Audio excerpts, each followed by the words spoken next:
اللهم صل وسلم على نور الأنوار.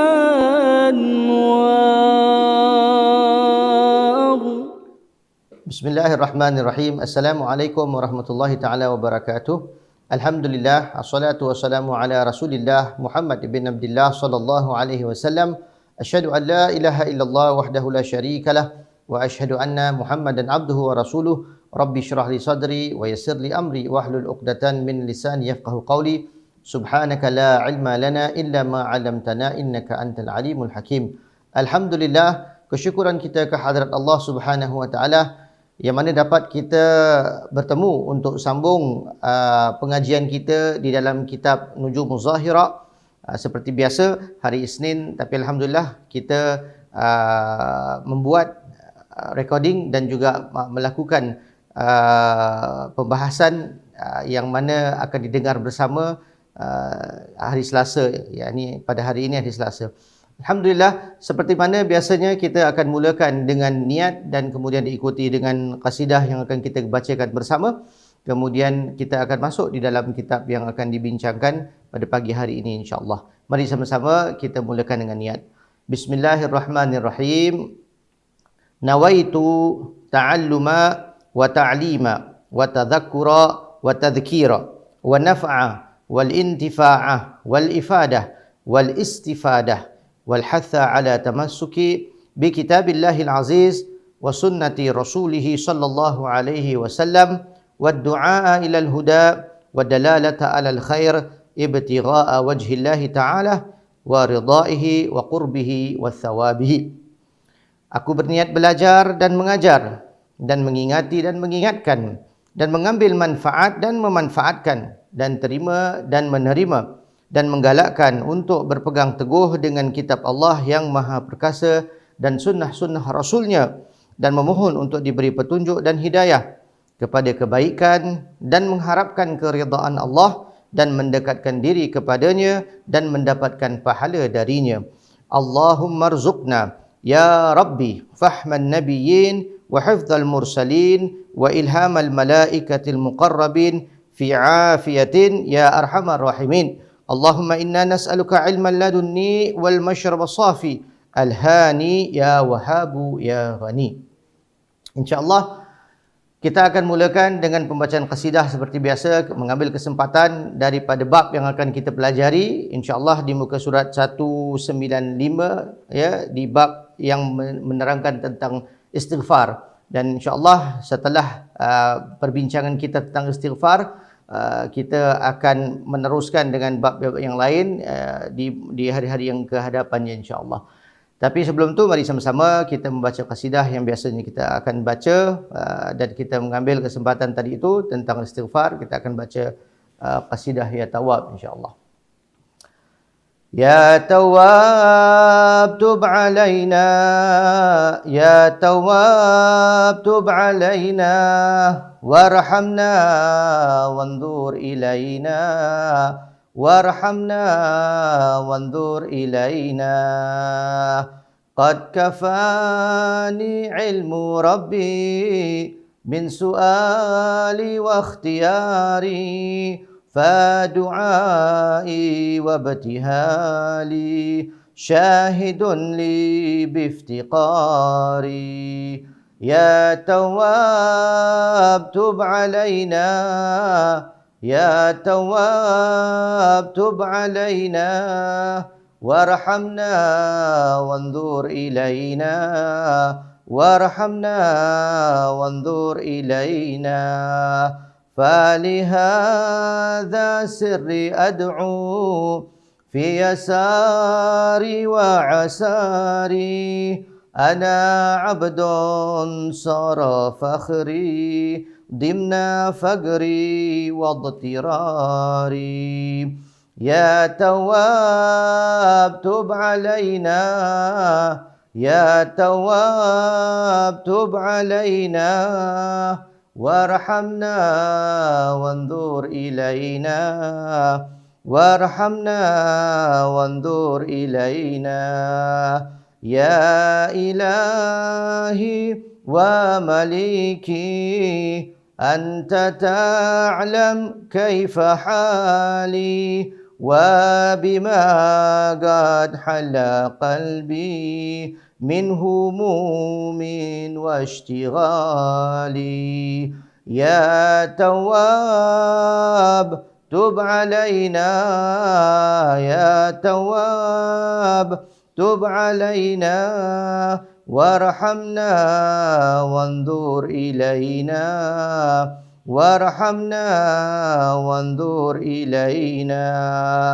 فتداركني بلطف منك يا مولى الموالي يا كريم الوجه غثني قبل أن يفنى اشتباري يا تواب تب علينا يا تواب تب علينا وارحمنا وانظر إلينا وارحمنا وانظر إلينا يا سريع الغوث غوثا منك يدركنا سريعا يهزم العسر وياتي بالذي نرجو جميعا يا تواب تب علينا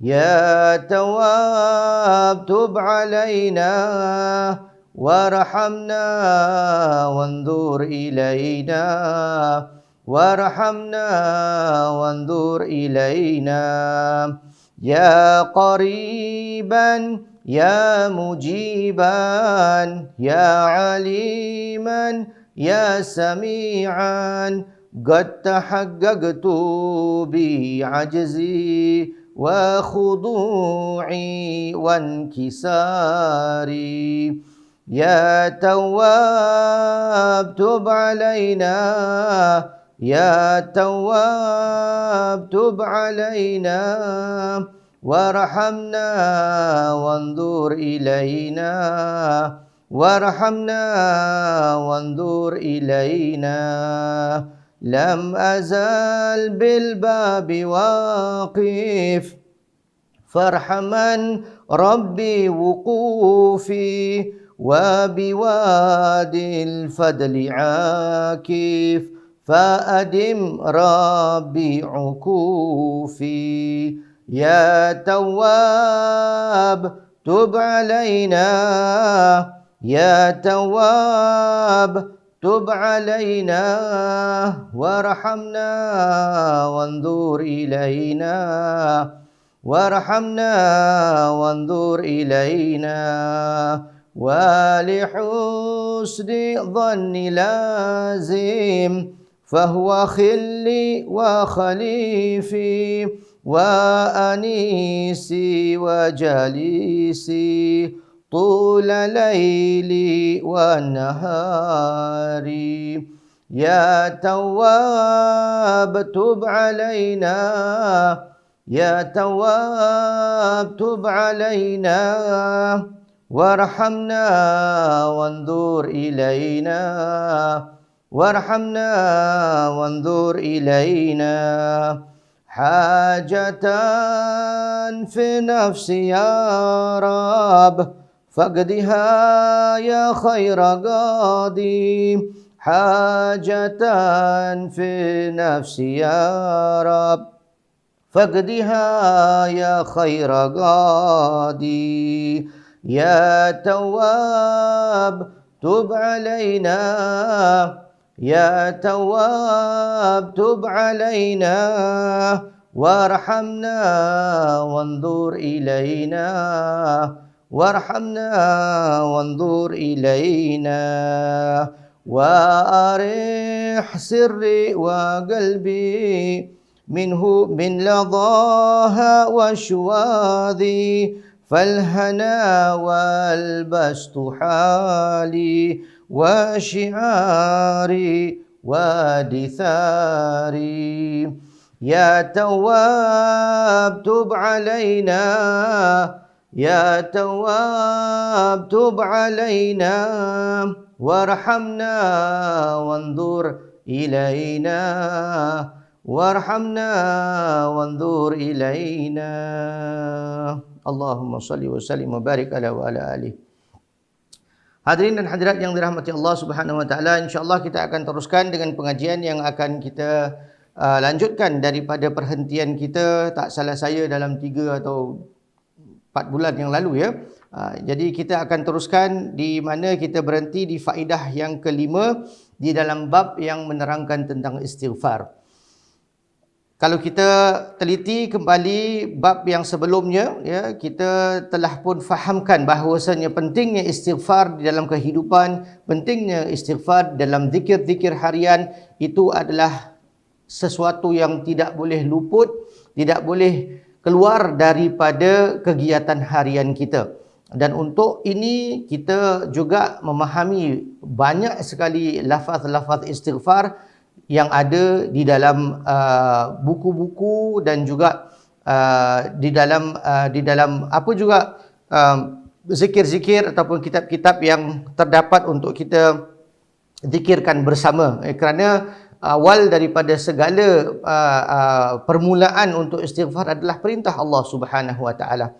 Ya, kalau kita perhatikan daripada bab yang sebelumnya, kita teringat akan cerita Sayyidina Ali ya, yang mana didatangi oleh seseorang yang mana seseorang itu tidak mendapatkan keberkahan di dalam rezekinya kerana beliau mendapati segala macam yang beliau ceburi ataupun mulakan ia tidak dapat menguntungkan ataupun dia tidak mendapatkan rezeki. Makanya Sayyidina Ali menyuruh orang tersebut yang datang untuk mendapatkan nasihat daripada beliau untuk pulang dan beristighfar. Orang tersebut pulang dan beristighfar, tetapi tidak ada sesuatu kejadian yang luar biasa ataupun sesuatu yang merubah daripada apa yang dia inginkan. Jadi dia kembali lagi kepada Sayyidina Ali dan kemudian Sayyidina Ali pun mengajarnya, barangkali istighfar kamu ataupun lafaz yang kamu gunakan itu adalah sesuatu yang salah ataupun tidak mengandungi erti yang baik. Makanya dia mengajarkan sebuah istighfar yang pernah kita pelajari pada beberapa bulan yang lalu. Jadi hari ini pula kita akan membacakan sebuah istighfar yang diamalkan oleh Sayyidina Khidir sendiri. Sebelum itu saya nak ceritakan tentang bagaimana istighfar dapat merubah kehidupan seseorang itu. Kalau anda yang pernah mendengar cerita Imam Mazhab ya, Imam Hanbal, yang mana beliau pernah satu ketika tidak mendapatkan apa-apa keinginan, melainkan hatinya menggerakkan dia untuk mendatangi salah sebuah kota di Iraq. Beliau di Iraq juga, tapi kota yang lain di Iraq. Tak tahu kenapa dia macam tergerak hati dia untuk pergi ke tempat tersebut. Maka dia pun bergerak. Ini Imam Mazhab ya. Kita kenal Sayyidina Syafi'i, kita kenal Imam Syafi'i, kita kenal Imam Hanafi, kita kenal Imam Malik. Ini Imam Hanbal, iaitu murid kepada kepada Imam Syafi'i. Jadi seorang ulama yang imam mazhab ya, masya-Allah ya, seorang yang diketahui tentang ilmunya, muhaddis ya, yang mana banyak fatwa-fatwa digunakan, dan beliau secara cerita yang saya ceritakan tadi itu tiba-tiba terasa nak keluar pergi ke sebuah kota dan beliau pun berangkat keluar. Jadi sampainya di sebuah masjid di kota yang disebutkan ya, beliau melakukan solat maghrib ya, kerana waktu maghrib beliau pun masuk dalam masjid. Kemudian dalam masjid tersebut beliau membaca Al-Quran setelah melakukan solat berjemaah maghrib ya, menunggu akan waktunya isyak, beliau membaca Al-Quran dan sebagainya ya. Orang tak kenal dia, bukan seperti sekarang ya, kita dah ada macam-macam foto ya, gambar yang kita kenal siapa orang ni, mukanya macam mana dan sebagainya. Tapi kalau Imam Hanbal pada waktu tersebut ya, digelar mufti ya, digelar seseorang di kotanya, tapi dia pergi ke kota yang lain tapi sama negara juga, tapi orang tidak kenal dia. Makanya setelah dia membaca Al-Quran, dia mengikuti solat Isyak secara berjemaah di masjid tersebut. Kemudian setelah dia melakukan solat Isyak dan Ba'diyah dan sebagainya, dia pun ambil satu corner, ya, dia nak istirahat. Ya, dia nak ambil dia pergi ke satu ruang di mana dia beristirahat. Datang noja ataupun menjaga masjid tersebut, ya, mengatakan, "Syekh, katanya apa yang kau buat ni?" Syekh di situ bukan syekh ulama, ya, kerana syekh ada beberapa makna di dalam bahasa Arab, ya. Orang tua, ya, boleh jadi orang tua, boleh jadi seorang ulama, ya, dan sebagainya, ya, ataupun jadi yang dimasukkan di situ adalah orang tua, ya. Wahai orang tua, ya, apa yang kau buat kat sini? Kata dia, aku musafir tak kenal orang, jadi aku nak bergerak besok pagi, aku nak istirahat di sini, katanya. Jadi dia pun kata, tak boleh, ya. Dia macam Singapura jugalah, ya. Waktu tersebut dia jam 10 dah kena keluar dari masjid. Tapi noja ini menghalau dia, tolak dia, ya, kata, kau keluar, tak boleh duduk sini lagi, kita nak tutup masjid dan masjid bukan tempat untuk tidur di sini. Ya, maka dia terperanjat, ya, memandangkan statusnya, ya, siapa beliau dan sebagainya, kerana orang tu memang tak kenal dia, ya, dia pun keluar. Dia keluar dan dia di tepi masjid, ya, di ruangan gate itu tu, dia ambil tempat dan dia istirahat. Jadi yang orang noja ni masih kerja dekat dalam, bersihkan dan sebagainya. Waktu dia keluar, dia nampak lagi. Dia kata, "Ya Syekh, apa kau buat?" Ya, makanya dia pun tengok, dia kata, "Iyalah, seperti mana aku katakan, aku tak kenal orang, aku musafir, besok baru nak mulakan perjalanan, jadi aku nak istirahat." Dia kat sini tak boleh juga, ya, kau kena pergi. Jadi kat depan masjid tersebut ada tukang roti, ya, ada seorang yang mempunyai kedai roti. Dia melihat apa yang terjadi ni. Jadi dia memanggil, katanya, "Ya Syekh, mari sini." Dia cakap, "Boleh kau tidur sini, tempat kerja aku." Dia cakap, "Ni tempat kerja aku buat uli tepung semuanya, buat roti, dan aku tinggal dekat daerah sini. Jadi kau nak tidur sini, aku ada pintu dekat bilik dekat belakang di mana boleh buat istirahat, kau boleh istirahat di situ. Makanya nanti aku balik." Jadi si Imam Hanbal pun masuk ke dalam, kata terima kasih, ya. Kemudian dia lihat orang ini buat roti yang disediakan untuk besok, ya. Tapi setiap gerakan tukang roti ini, dia akan beristighfar. Dia akan beristighfar dengan lafaz astaghfirullahalazim wa atubu ilaik. Itu saja dibuat. Anehnya orang ni adalah dia setiap kali dia uli, dia masukkan telur ke, dia masukkan tepung ke, dia apa dia buat, setiap gerakannya tu ada astaghfirullah wa atubu ilaik. Ya, astaghfirullahalazim wa atubu ilaik. Jadi diperhatikan Imam Hanbal kepada beliau, setiap gerakannya dia kata. Jadi itu membuat, jadi dia melihat zikir yang dilantunkan oleh tukang roti ini tidak lain dan tidak bukan hanya istighfar sahaja. Maka Imam Hanbal pun jadi nak tahu dan diperhatikan. Apabila dia tanya soalan, baru dia berhenti. Kalau tidak, dia akan teruskan dengan istighfar tersebut. Ya. Jadi Imam Hanbal pun mengatakan bahawasanya, aku nak tanya, ya, selama engkau berzikir dengan istighfar ni sudah berapa lama? Dia katanya, dah lama, sejak aku bujang. Ya. Jadi waktu tu orang ni seakan-akan umurnya sama seperti Imam Hanbal, yakni sekitar 60-an. Ya. Katanya daripada bujang lagi aku sudah istighfar. Daripada zaman bujang aku lagi aku sudah istighfar. Jadi kata dia, selama engkau beristighfar daripada waktu bujangnya sampai sekarang ni, apa yang kau telah memperolehi? Ya, apa ganjaran apa yang kau dapat? Ya? Apakah manfaat katanya daripada istighfar kau ni? Makanya orang tu pun berkata, tidak satu permintaan yang aku minta kepada Allah SWT pasti akan dikabulkan. Kecuali satu, kata dia. Kecuali satu, kata dia. Jadi dikatakan kepada Imam Ahmad, kecuali satu. Jadi Imam Ahmad kata, apa dia? Ya, kata apa dia? Apa yang kau minta yang belum lagi dapat? Dia cakap, aku kenal seorang ulama, katanya. Aku kenal seorang ulama dan aku selalu dengar membaca fatwahnya dan sebagainya, tapi aku belum ketemu dengan dia dan aku ingin sangat bertemu dengan dia. Dan itu adalah Imam Hanbal sendiri. Subhanallah. Jadi Imam Hanbal ketika dia kata dia siapa ulama dia sebutkan Imam Hanbal yang dia nak jumpa. Imam Hanbal yang ada di depannya itu. Ya, jadi maksud daripada apa yang difahamkan oleh Imam Hanbal, kata dia, selama aku keluar daripada rumah dari kemarin tu yang aku tak tahu tujuan tapi nak datang ke tempat ini, dikeluarkan, dihalau oleh orang masjid sampai kat luar, sampai ke Allah Subhanahu Wa Taala nakkan supaya kabulnya hajat orang ini, seorang ulama seperti Imam Hanbal sanggup datang, ya, dipaksa datang. Maksudnya diberikan ijabah doa daripada orang ini sampai Imam Hanbal sendiri yang datang ke rumahnya. Subhanallah. Ya, itu adalah salah satu, ini cerita betul ya.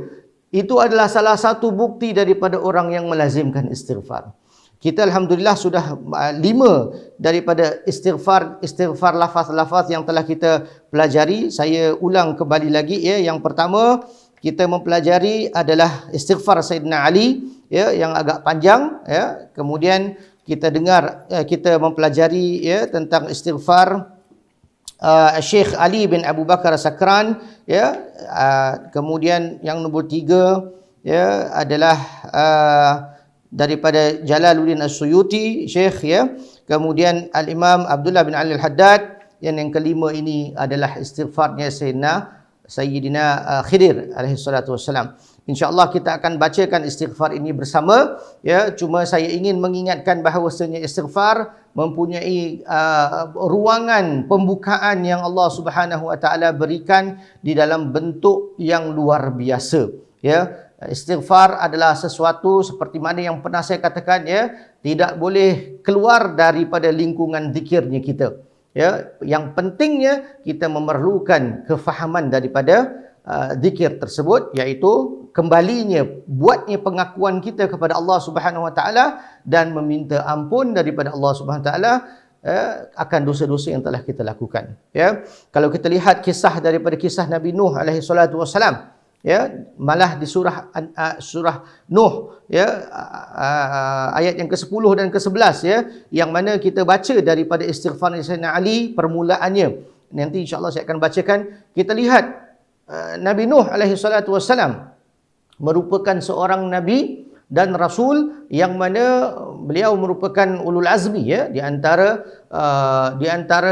para rasul yang diperintahkan Allah Subhanahu Wa Taala untuk menyebarkan agama Islam ataupun mengenalkan Allah Subhanahu Wa Taala kepada umatnya ya. Beliau Sayyidina Nuh alaihi salatu wassalam hidup ya selama 950 tahun disebutkan di dalam Al-Quran, dan hanya segelintir sahaja yang masuk di dalam agama yang diajarkan oleh Nabi Nuh pada waktu tersebut untuk mentauhidkan Allah Subhanahu Wa Taala. Yakni saking keras kepalanya umat pada waktu tersebut ya, sampai Nabi Nuh alaihi salatu wassalam terpaksa mengeluarkan doa yang beliau lebih mengetahui tentang doa tersebut ya, untuk menghancurkan umatnya pada waktu tersebut, sehinggalah cerita yang kita dengarkan ya, bahawasanya beliau diperintahkan Allah SWT untuk membina sebuah kapal yang besar dan sebagainya ya. Tapi yang saya nak gambarkan adalah pertama daripada syiarnya Sayyidina Nuh alaihi salatu wassalam adalah istighfar. Subhanallah ya. Pertama daripada risalahnya ya, pertama daripada sesuatu yang diajarkan untuk umat Nabi Nuh adalah istighfar. Dan subhanallah, Allah Subhanahu Wa Taala bukan sahaja memberikan isyarah bagi Nuh alaihi salatu wasalam untuk beristighfar, tetapi Allah Subhanahu Wa Taala dalam ayat Quran yang akan saya bacakan sebentar lagi juga, dan saya akan terjemahkan juga ya, di dalam erti kata Allah Subhanahu Wa Taala apabila menerima taubat, mendapatkan istighfarnya seorang hamba, maka akan diberikan ganjaran. Elok kalau kita baca di muka surat yang pernah kita bacakan dahulu, iaitu istighfar Sayyidina Ali yang dipetik daripada surah Nuh, muka surat 186 ya. Ba'da a'udzubillahi minasyaitonirrajim, faqultu astaghfiru rabbakum innahu kana ghaffara yursilis samaa'a 'alaikum midrara wa yumdidkum bi amwalin wa banina wa yaj'al lakum jannatin wa yaj'al lakum anhara ma lakum la yarjuna lillahi waqara wa qad khalaqakum atwaran ya, yang membawa erti aku katakan. Siapa yang aku ni? Nabi Nuh ya. Aku katakan, beristighfarlah kamu semua kepada Tuhan kamu. Ya, ini surah yang saya maksudkan ini adalah surah Nuh sendiri, yang berucap adalah Sayyidina Nuh, yang memberitahu kepada kita tentang kisahnya, iaitu aku katakan, beristighfarlah kamu kepada Tuhan kamu. Ini kata Nabi Nuh, ya. Aku katakan, beristighfarlah kamu kepada Tuhan kamu, sesungguhnya Tuhanmu adalah yang maha mengampuni, maka Tuhanmu Allah akan mencurahkan hujan yang deras kepada kamu sekalian, menganugerahkan kamu harta benda dan keturunan, serta menjadikan taman-taman dan syurga dan sungai-sungai untuk kamu. Kenapa kamu tidak berharap kehormatan daripada Allah dengan cara beriman, padahal Allah telah menciptakan kamu secara bertahap. Nah, yang saya nak gambarkan di sini adalah Sayyidina Nuh menerangkan kepada kaumnya supaya beristighfar, kerana di sebalik istighfar tersebut ada pengampunan Allah Subhanahu Wa Taala, dan Allah akan turunkan hujan dengan hujan yang deras. Maksudnya bukan sampai banjir, ya. Banjir adalah sesuatu yang kita tak tahu bendung, ya. Makanya akan terjadi bendung, akan terjadi banjir, ya. Ketika banjir, air yang banyak yang turun itu membawa kepada keberkahan, ya. Tetapi ketika kita tidak tahu salurkan dengan saluran yang baik, longkang ataupun sungai yang baik, maka akan menjadilah banjir. Tapi di sini maksud daripadanya adalah rezeki yang banyak. Ya, dan saya pernah mengatakan juga, ya, rezeki di sini bukan berbentuk wang, emas, perak dan sebagainya, tetapi rezeki ia adalah wang, ia adalah emas, dan juga kepelbagaian dalam kasih sayang, ketenangan, ya, seseorang itu dapat bahagia dan sebagainya. Itu semuanya di dalam ruangan yang dimaksudkan dengan rezeki. Jadi saya telah tampilkan, ya, kisah Nabi Nuh, ya, kisah Sayyidina Ali, ya, kemudian kisah Imam Hanbal, ya, ini semuanya membuktikan bahawasanya istighfar adalah sesuatu yang paling kita tidak boleh jauhkan daripada diri kita. Ya, tidak sangka kita akan melakukan satu maksiat, tidak sangka kita akan melakukan sesuatu yang mana akan menyebabkan kemurkaan Allah Subhanahu Wa Taala. Tapi semua ini adalah merupakan apa yang saya maksudkan. Saya berikan analogi saya sendiri, ya, selalunya ia seperti satu saluran. Saluran yang membawa rezeki. Apabila anda melakukan satu maksiat, melanggar perintah Allah, dia akan tutup saluran tersebut. Maka saluran ini akan tutup dan tutup dan tutup sampai dia menggelapkan, sampaikan rezeki tidak akan masuk di kita kerana sumbatan yang dimaksudkan ini. Dan apa yang seharusnya dikeluarkan daripada apa yang tidak seharusnya menjadi sumbatan di sini adalah istighfar. Apabila seseorang itu beristighfar, apabila seseorang itu membuat pengakuannya, pengiktirafannya kepada Allah Subhanahu Wa Taala, maka itulah pembersihan akan berlaku, kemudian rezeki akan mendatangi orang ini. Nah, hadirin dan hadirat yang dirahmati Allah SWT, sedikit sebanyak kita telah pun faham, ya, tentang istighfar, tentang bagaimana boleh kita berusaha untuk kita membersihkan diri kita. Kerana kita sudah baca lebih daripada 5 istighfar yang ada di sini, termasuklah yang akan kita bacakan. Dan di luar sana juga mempunyai banyak lafaz-lafaz istighfar yang biasanya kita dengar. Kita boleh kasidahkannya. Tadi kita buka majlis kita juga dengan kasidah ya Tawwab Tub Alaina. Itu juga merupakan sesuatu penghayatan munajat qasidah daripada Al-Habib Abdullah bin Alwi Al-Haddad, yang memanjatkan munajatnya kepada Allah Subhanahu Wa Taala dengan cara qasidah. Ya, biasanya kita baca qasidah yang berbagai, di antaranya adalah apa yang telah kita bacakan, itu merupakan sesuatu munajat istighfar. Jadi hadirin dan hadirat yang rahmat Allah Subhanahu Wa Taala, kita berada di penghujung tahun, ya, kita berada di bulan Zulhijjah, dan kita akan memasuki di bulan yang baru, di mana ianya merupakan tahun yang baru, iaitu 1442. Lebih kurang berapa minggu lagi, ya, pada hujung bulan Ogos ini kita akan masuk di dalam awal Muharram. Ya, ia merupakan sesuatu tarikh, tanggal yang mana Allah Subhanahu Wa Taala memberikan kita ruangan untuk kita bermuhasabah, memikir-mikirkan tentang apa yang telah kita laksanakan, apa yang akan kita laksanakan dan sebagainya. Dan sebaik-baiknya memperingati hari-hari yang sedemikian adalah mengingat kembali tentang kelakuan kita. akhlak kita. Bagaimana kita boleh beristighfar kepada Allah yang Maha Pengampun, yang Maha Pemberi taubat, yang mana kita senantiasa menjadi orang-orang yang mutatahirin seperti mana Allah SWT berfirman, ya, iaitu orang-orang yang selalu membersihkan diri. Sesungguhnya Allah SWT mencintai orang-orang yang senantiasa membersihkan dirinya zahir dan batin. Ya, kita sudah di dalam era di mana kita tahu pembersihan diri adalah sesuatu yang sangat penting, iaitu zahirnya, ya. Kita selalu disuruh cuci tangan, ya, musim-musim penyakit seperti ini dan sebagainya, iaitu adalah pembersihan zahiriah, ya. Apalagi batin yang perlu dibersihkan untuk apa? Untuk benar-benar mendapatkan keberkahan yang Allah Subhanahu Wa Taala janjikan.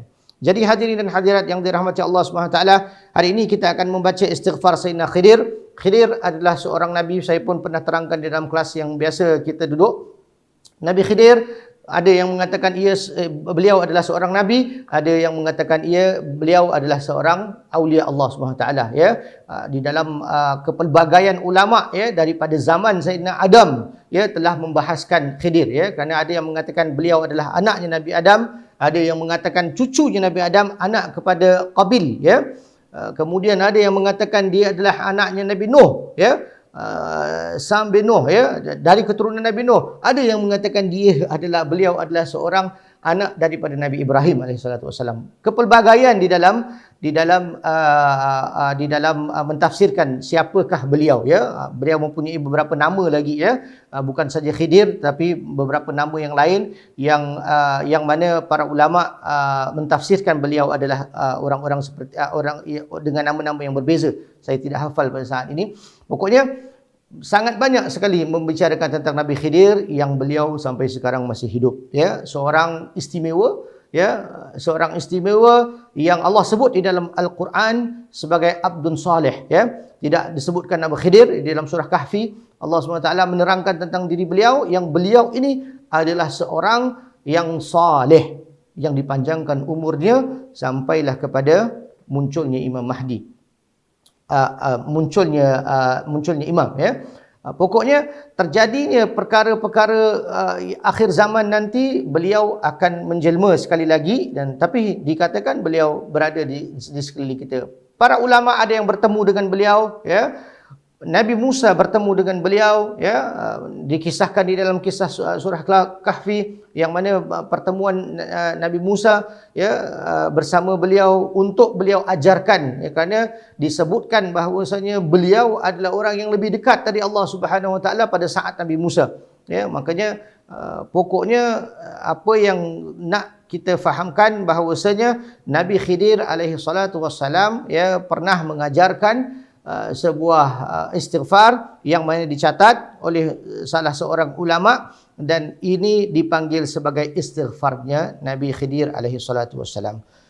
Kita akan baca bersama, kita akan teliti maknanya, kemudian kita akan mengamalkannya, ya, kerana kita sudah tahu kepentingan istighfar. Mari sama-sama kita baca, ya. Bismillahirrahmanirrahim.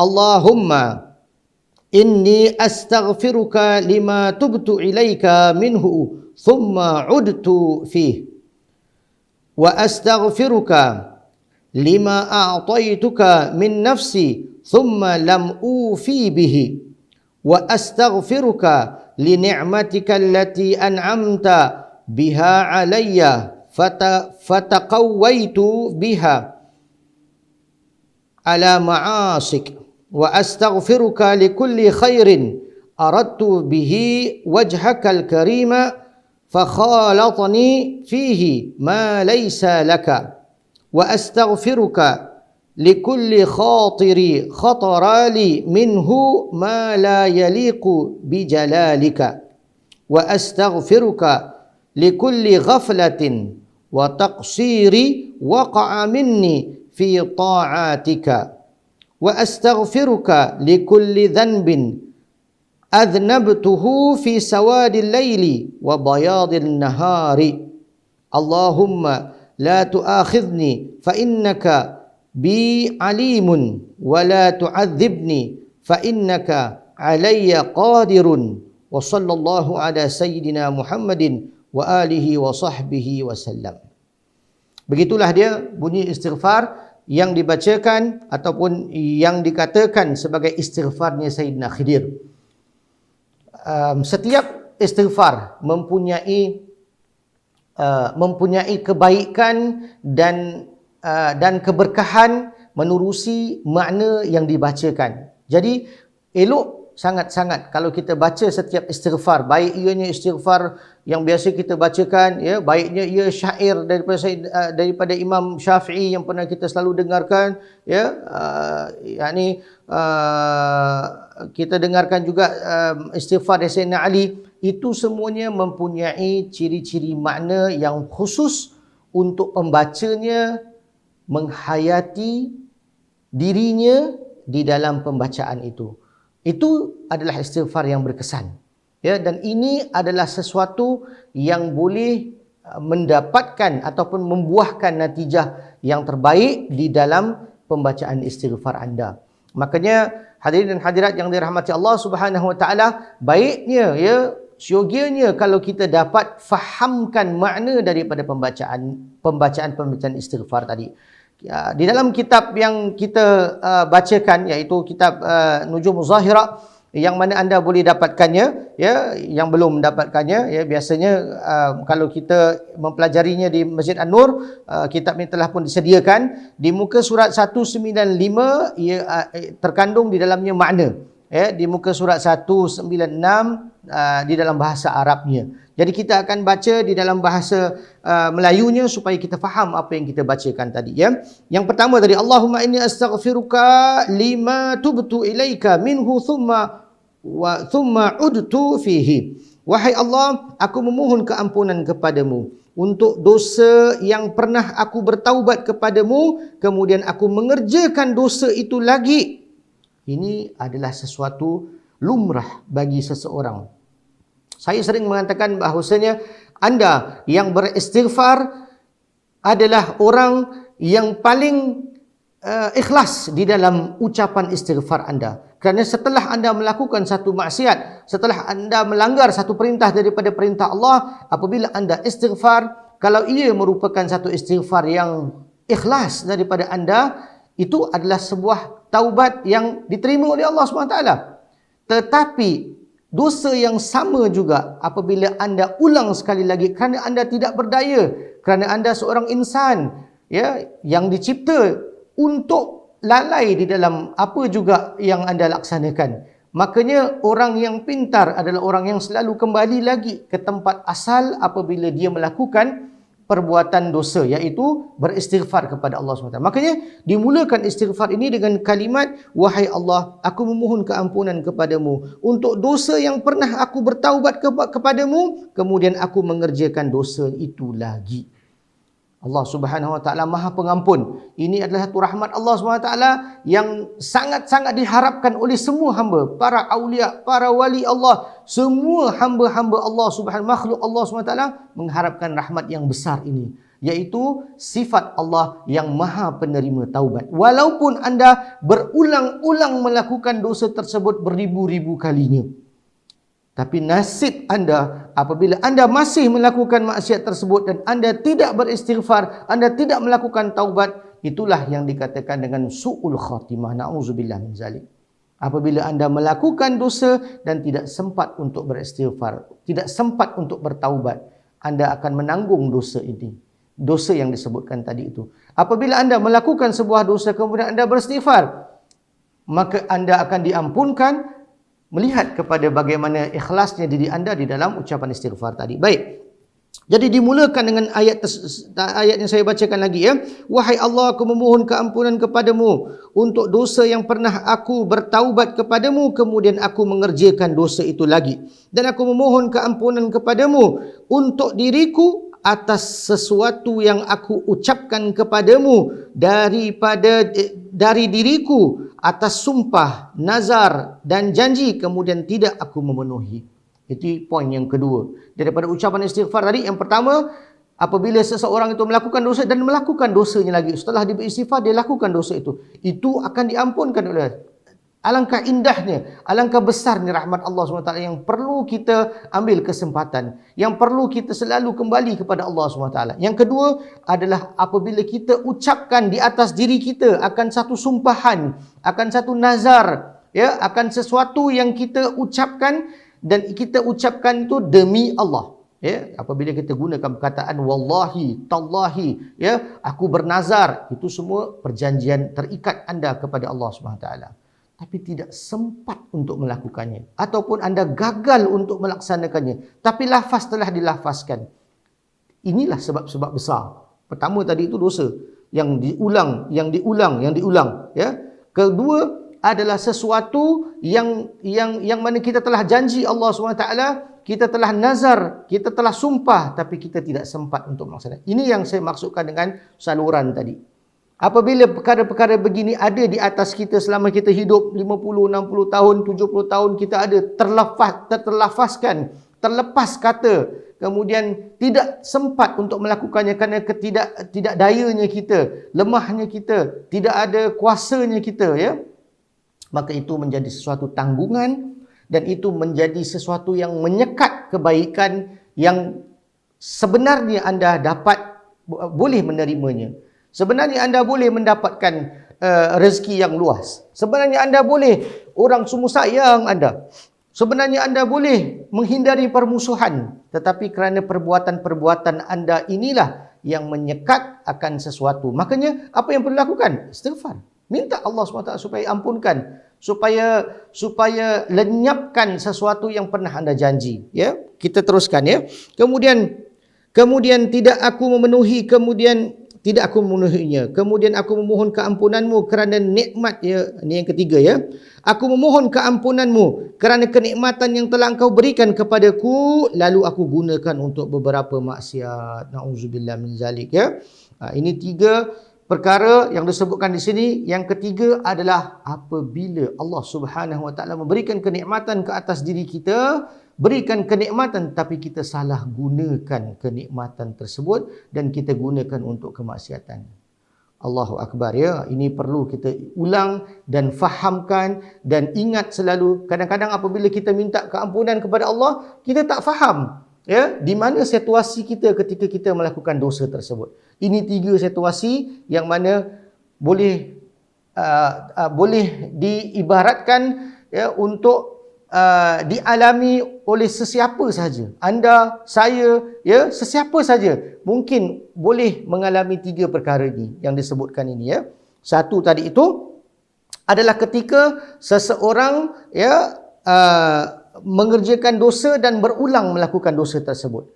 Kedua, ya, dia telah melakukan sumpah, nazar dan tidak sempat untuk melakukannya. Ketiga, yang terakhir yang baru saya bacakan ini adalah ketika dia menggunakan kenikmatan yang diberikan oleh Allah Subhanahu Wa Taala untuk melakukan maksiatnya. Allahu Akbar, ya. Gegar-gegar hati saya, ya. Berdenyut-denyut, ya, jantung saya ketika kita berapa banyak nikmat yang telah Allah berikan kepada kita yang kita salah gunakan. Ya, berapa banyak nikmat yang Allah berikan kepada kita di dalam dasar keuangan, di dalam dasar anak, isteri, ya, suami, ya, rumah yang kita salah gunakan, ya, waktu kita yang kita salah gunakan, kesihatan kita yang kita salah gunakan. Allah telah berikan kita kesihatan, ya, berapa banyak orang yang terlantar di hospital, ya, yang tidak mampu untuk tapi kita diberikan kesihatan tapi kita salah gunakan nikmat ini. Inilah yang perlu kita sadarkan diri kita dan kita ucapkan istighfar kita. Apabila kita buat sedemikian, inilah yang akan membersihkan diri kita daripada dosa yang kita laksanakan. Kemudian, wahai Allah, aku memohon keampunan daripadamu daripada setiap kebaikan yang aku harapkan untuk keredaanmu, tetapi kemudian tercampur dengan sesuatu melainkan untukmu. Allahu Akbar, ya. Di dalam sebuah hadis Rasulullah menyatakan bahawasanya ramai yang melakukan, ya, berhati-hatilah. Hadis ini berbunyi, berhati-hatilah kalian, ya, ketika membicarakan ini, hadis ini di depan sahabat Rasulullah SAW, Rasulullah mengatakan berhati-hatilah kalian akan syirik al-asghar, katanya, syirik yang kecil. Sahabat bertanya, apa maksud Rasulullah di dalam erti kata syirik asghar, ya, syirik yang kecil? Makanya Rasulullah pun menjawab, ia adalah amalan-amalan yang seseorang lakukan, tujuan khususnya bukan untuk Allah Subhanahu Wa Taala, tetapi untuk sesuatu. Untuk sesuatu. Rasulullah SAW menyamakan amalan riya dengan syirik asghar. Na'udzubillah min zalik. Syirik adalah dosa yang paling besar. Apa dia? Menduakan Allah Subhanahu Wa Taala. Tapi Rasulullah menggambarkan orang yang melakukan ibadah tetapi dia tidak mengkhususkan peribadatannya itu untuk Allah tetapi untuk orang. Kerana sambungan daripada hadis tersebut, Allah Subhanahu Wa Taala ketika menghimpun orang-orang ini di depan mahsyar, yakni di depan mahkamahnya Allah Subhanahu Wa Taala, Allah akan menyuruh orang ini, mintalah engkau akan pahala yang engkau buat ini kepada si fulan, kerana engkau telah melakukan ibadah ini untuk menunjuk-nunjuk agar engkau dipanggil orang yang ahli ibadah. Jadi Allah menyuruh kita memanggil orang-orang yang kita tunjukkan amalan tu untuk diberikan pahala.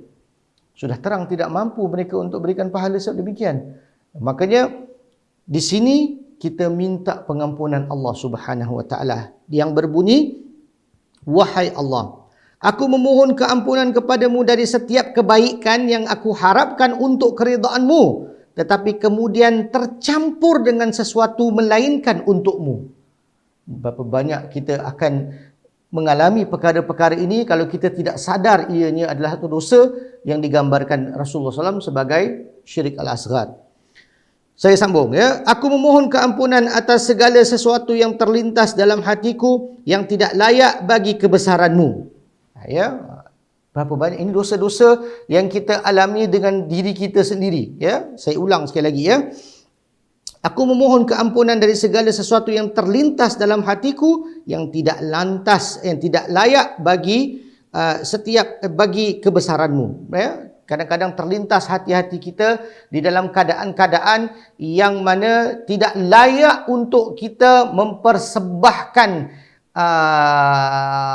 sifat zat Allah Subhanahu Wa Taala itu untuk perkataan yang terlintas di dalam pemikiran kita. Sebenarnya Allah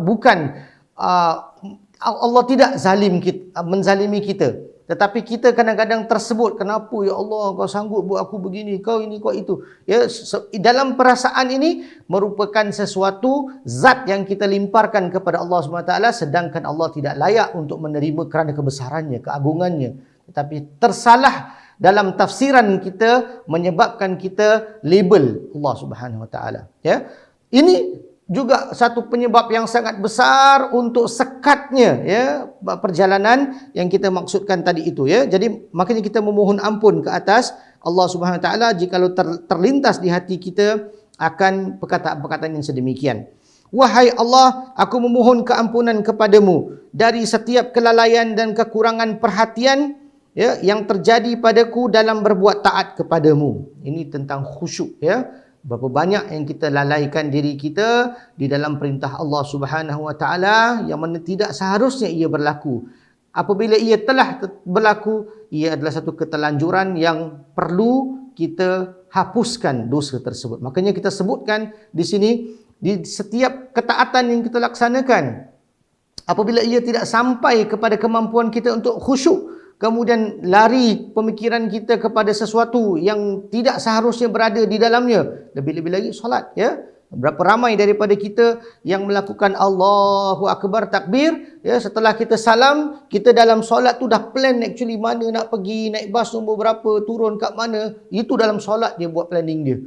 Padahal solat adalah sesuatu ketentuan yang ia merupakan peribadatan yang khusyuk. Dia tidak boleh masukkan satu benda pun kat dunia, tapi directly dia sudah masuk dalam perjalanan dia setelah ni. Setelah aku salam, nanti aku dah tahu apa nak buat. Aku pergi toilet dulu, pas pergi toilet aku lari, aku pakai ni, naik bas dia dalam solat.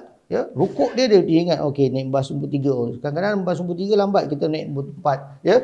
Padahal dalam solatnya itu tidak seharusnya ada sedikit pun daripada sesuatu yang dari luar yang dimasukkan. Itu adalah ketidakmampuan kita, kelalaian kita di dalam kita mempersembahkan ketaatan kita kepada Allah Subhanahu Wa Taala. Nah, yang dimaksudkan di sini adalah dosa. Yang dimaksudkan di sini adalah kesan yang tidak bakal dihilangkan dan dia akan menyebabkan blockage ataupun sekatnya semua perjalanan kebaikan ke atas diri kita. Apabila kita beristighfar, apabila kita lazimkan istighfar, ia akan luntur, dia akan cair, dia akan keluar sebagai satu kebaikan yang akan kita dapatkan. Yang pentingnya adalah kesadaran kita. Kita teruskan ya sedikit lagi. Wahai Allah, aku memohon keampunan kepadamu dari setiap dosa yang aku lakukan pada gelapnya malam dan terangnya siang. Ya, bermakna ia adalah semua daripada waktu. Dosa tidak hanya dilakukan di waktu malam. Dosa tidak hanya dilakukan di waktu siang. Dosa tidak dilakukan di depan orang ramai sahaja. Dosa tidak dilakukan dengan sendirian, tetapi inilah kepelbagaian di dalam dosa-dosa yang perlu kita fahamkan. Jadi kita minta kepada Allah, kalau aku buat dosa tersebut di siang hari, di terang benderang, aku minta ampun kepada Engkau ya Allah. Jikalau aku membuat dosanya di dalam kegelapan malam, aku juga meminta ampun kepada Engkau ya Allah. Kemudian kita membacanya, wahai Allah, janganlah aku dihukum kerana Engkau maha mengetahui apa yang ada pada diriku, dan janganlah Engkau menyiksa diriku kerana Engkau maha kuasa atas diriku. Ini dua perkara adalah apa yang biasanya diajarkan oleh Nabi Muhammad SAW di dalam lafaz-lafaz ketika kita melakukan doa. Kita masukkan kelemahan kita dengan kebesaran zatnya Allah Subhanahu Wa Taala. Di situ kita compare. Ya Allah, aku paling miskin, aku fakir ya Allah, Engkau yang maha kaya. Ya kan? Ataupun ya Allah, Engkaulah yang maha kaya ya Allah, akulah yang fakir, akulah yang miskin. Maka aku meminta akan, itulah dia zat, ya.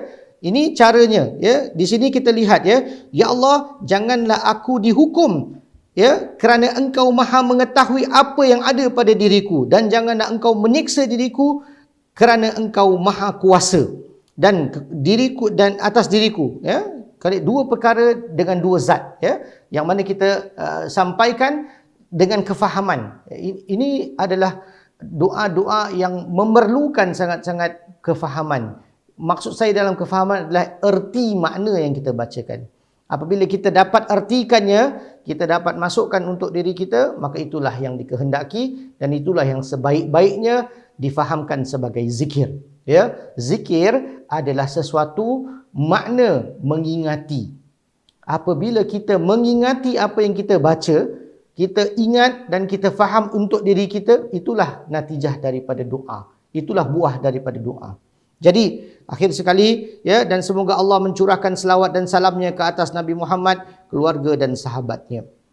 Begitulah dia, ya, istighfar Sayyidina Khidir yang boleh kita bacakan, ya. Tidak ada ketentuan waktu, tidak ada ketentuan berapa kali sehari, tapi pokoknya bacalah paling tidaknya 1 kali sehari. Ya, istighfar merupakan sesuatu yang sangat-sangat dianjurkan untuk mengamalkannya, insya-Allah. Sebelum saya akhiri kelas ini, kita akan baca bersama di dalam bahasa Arabnya. Semoga dapat kita bacakannya dengan cara lancar, ya, di setiap selesai solat, ya, di waktu-waktu kosong kita dan sebagainya. Insya-Allah, mari sama-sama kita baca. Bismillahirrahmanirrahim.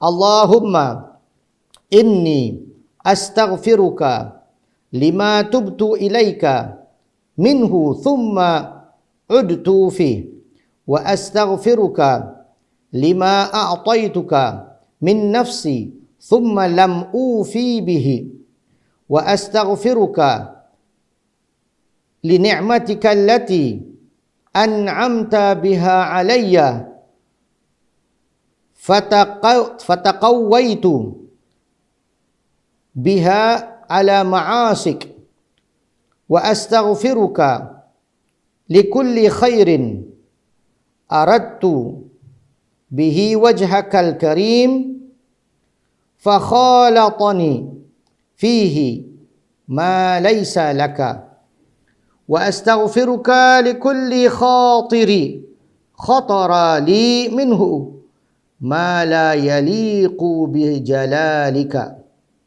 wa astaghfiruka likulli ghaflatin wa naqsirin waqa'a minni fi ta'atika wa astaghfiruka likulli dhanbin adhnabtuhu fi sawadil laili wa bayadil nahari. Allahumma la tu'akhidni fa innaka bi alimun wa la tu'adzibni fa innaka alayya qadirun. Wa sallallahu ala sayyidina Muhammadin wa alihi wa sahbihi wa sallam. Begitulah dia istighfarnya, diakhiri dengan selawat ke atas Nabi Muhammad sallallahu alaihi wasallam. Jadi hadirin dan hadirat yang dirahmati Allah Subhanahu wa taala, kita selesai di dalam pembicaraan kita di dalam bab istighfar. Kesemuanya 5 istighfar yang telah kita bacakan bersama daripada awal, ya, iaitu diakhiri dengan selawat dengan istighfarnya Sayyidina Khidir, merupakan akhir daripada bab yang menerangkan tentang istighfar. Kita akan masuk di dalam faslun ataupun di dalam bab yang baru yang menerangkan tentang membaca selawat ke atas Nabi Muhammad sallallahu alaihi wasallam. Di sini babnya agak panjang sedikit, ya, tentang selawat, kerana kita akan membacakan banyak para ulama yang menerangkan, yang menulis selawat-selawat mereka, dan kita akan fahamkan juga bagaimana mereka mendapat keberkahan melalui selawat-selawat yang mereka ucapkan. InsyaAllah itu akan terjadi di minggu-minggu yang kehadapan, insyaAllah, ketika saya diundang sekali lagi, ya, ataupun mudah-mudahan masjid dibuka kembali dengan secepatnya, insyaAllah. Semoga kita dapat bertemu dan kita akan bersama pada setiap hari Isnin, ya, iaitu di pagi hari jam 9, ya, insyaAllah. Mudah-mudahan ia menjadi satu kenyataan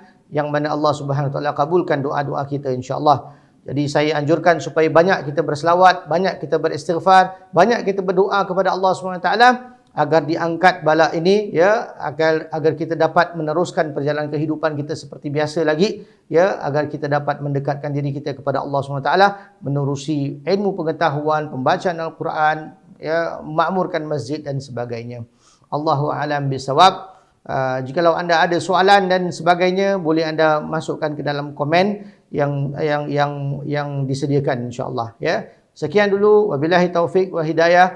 Mari sama-sama kita baca seperti biasa doa penutup kelas, insyaAllah. Bismillahirrahmanirrahim. Ya Rabbana a'tarafna bi annana aktarafna wa annana asrafna ala ladha ashrafna fatub alaina tauba taghsil likulla hauba واستر لنا العورات وآمني روآتي واغفر لوالدينا ربي ومولودينا والآل والإخوان وسائر خلاني وكل ذي محبة أو جيرة أو صحبة والمسلمين أجمع آمين ربي فاسمع فضلا وجودا منا لا باكتساب منا بالمصطفى رسولي نهضى بكل سولي صلى وسلم ربي عليه العد الحب وآله وصحبه عدد طش صحبي والحمد لله في البدء والتناهي. Segala yang baik datang daripada Allah SWT, kekurangan daripada diri saya sendiri. Wabillahi taufiq wal hidayah. Wassalamualaikum warahmatullahi taala wabarakatuh.